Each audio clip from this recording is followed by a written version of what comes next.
Just beyond the shadows of Cambodia's rich culture lie stories that no one should have to tell.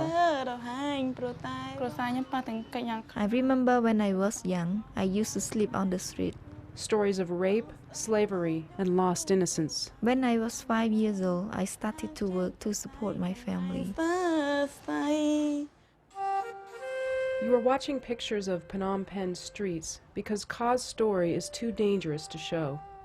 We can't show you her face because she's afraid.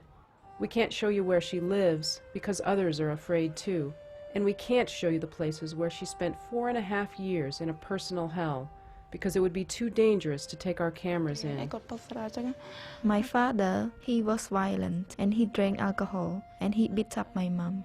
Like so many children in Cambodia, Ka's story begins with years of poverty and abuse. And at that time, I was very, very unhappy. And all I could think about was to help my mom get some more money. She left home when she was just 16 and traveled to the Thai border in search of a job. A taxi driver took her to a nearby karaoke club where she found work. So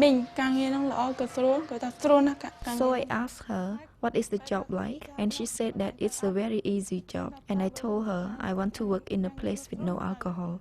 And she said, of course not. She found a job that would change her life forever. I did not know it was a brothel.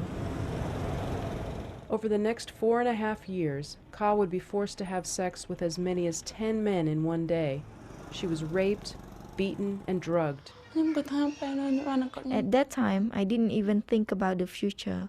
All I thought about was that one day I would die. Ka's story is common in Cambodia. There are tens of thousands of women just like her.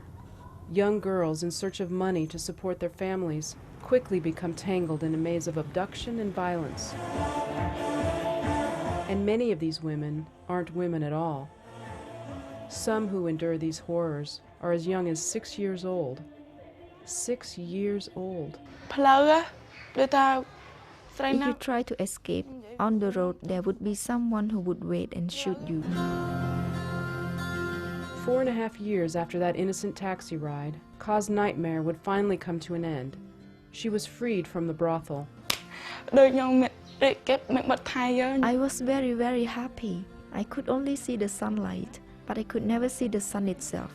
So the day that I was released from the brothel, I first saw the sun, and I could not have words to compare, you know.